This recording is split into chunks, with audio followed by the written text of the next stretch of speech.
Les États-Unis, il en est toujours question et ce revers pour les républicains sur leur terre. Dans l'État de Floride, la démocrate Eileen Higgins a été élue maire de Miami. C'est une première pour le parti depuis 28 ans et elle devient aussi la première femme jamais élue à la tête de cette mairie de Floride. On retrouve tout de suite notre correspondant à Washington. Bonjour à vous, Mathieu Mabin. Merci d'être avec nous.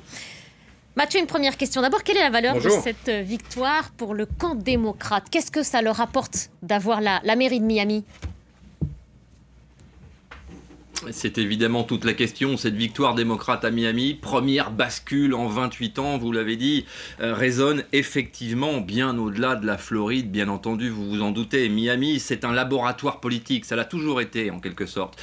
Une ville majoritairement hispanique, ancrée à droite depuis le début des années 2000 donc, et qui servait clairement de vitrine aux républicains, disons-le, pour démontrer leur capacité à séduire notamment l'électorat latino, ce qui n'est pas tout à fait intuitif, en tout cas vu de votre côté de l'Atlantique. Alors, quand cet électorat se retourne, même partiellement, c'est ce à quoi on a assisté, les stratèges de Washington, évidemment, les stratèges démocrates comme républicains, prennent note, bien entendu. Maintenant, on va voir qu'il ne faut pas nécessairement non plus surestimer le sens de ce qui est indéniablement une victoire démocrate, mais local. Ça, c'est vraiment le mot-clé. Ce que montrent les résultats, c'est une érosion réelle du message républicain dans les zones urbaines et multiethniques, malgré l'engagement très fort, incontestable du voisin du président Donald Trump sur les thèmes sécuritaires et migratoires, évidemment, des thèmes qui payent habituellement.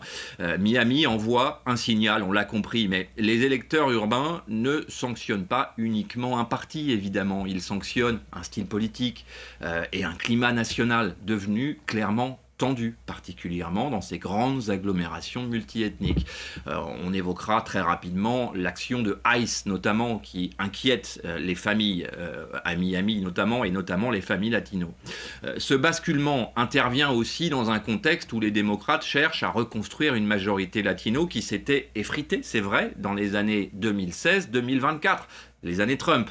La victoire de la candidate démocrate démontre donc que ce réservoir électoral n'est pas perdu et qu'un discours centré sur le coût de la vie, la sécurité locale, des choses concrètes en fait, et la gouvernance municipale peut encore peser davantage que les affrontements idéologiques sur la scène nationale.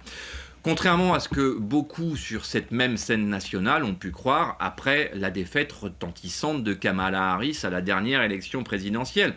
Maintenant, est-ce que c'est un indicateur national, justement ? Oui, mais avec prudence. Miami n'annonce pas un renversement massif, mais elle agit comme un baromètre, encore une fois, de l'humeur politique américaine. La fatigue face à la polarisation, j'ai envie de dire enfin, les inquiétudes économiques persistantes, ça, ce n'est pas une surprise. Et enfin, on voit poindre le début d'une aspiration à un retour à la normalité institutionnelle. Ça, c'est vraiment un terme fondamental. Et ça, c'est intéressant, en tout cas pour un observateur de la vie politique américaine. En réalité, c'est un avertissement, plus qu'un tournant. Dans les grandes métropoles, le Trumpisme version 2025 ne progresse plus. Au contraire, il se heurte à un plafond. C'est donc sans doute le début d'autre chose pour les républicains, cette fois, et un autre chose qui ne tardera plus à être incarné par le dauphin, le vice-président J.D. Vance, qu'on n'entend pas beaucoup en ce moment, mais dites-vous bien une chose, en politique, le silence précède toujours l'action. Et si on remonte un petit peu le fil de l'histoire en amont, Mathieu, comment est-ce qu'on explique cette victoire? Ma question est double aussi. Est-ce qu'elle compte cette victoire à l'horizon des élections de mi-mandat ou est-ce que ça reste local, comme vous le disiez précédemment? Oui, c'est effectivement la question centrale. On y a déjà partiellement répondu, mais on va entrer un peu plus en profondeur. Cette victoire repose sur 3 piliers. Une stratégie locale d'abord. C'est pour ça qu'il n'est pas question d'enterrer les républicains à l'échelle nationale, évidemment, sur ce qui reste une petite victoire. Attention, hein, une victoire portée par un discours socio-économique resserré et un ciblage méthodique de l'électorat hispanique, on l'a dit. D'abord, la stratégie. La candidate démocrate, Eileen Higgins, a fait le choix d'une campagne municipale pure, délibérément déconnecté des clivages nationaux, justement. Le porte-à-porte massif, la coalition d'associations de quartiers, de proximité, des réunions publiques dans les communautés cubaines, haïtiennes, colombiennes.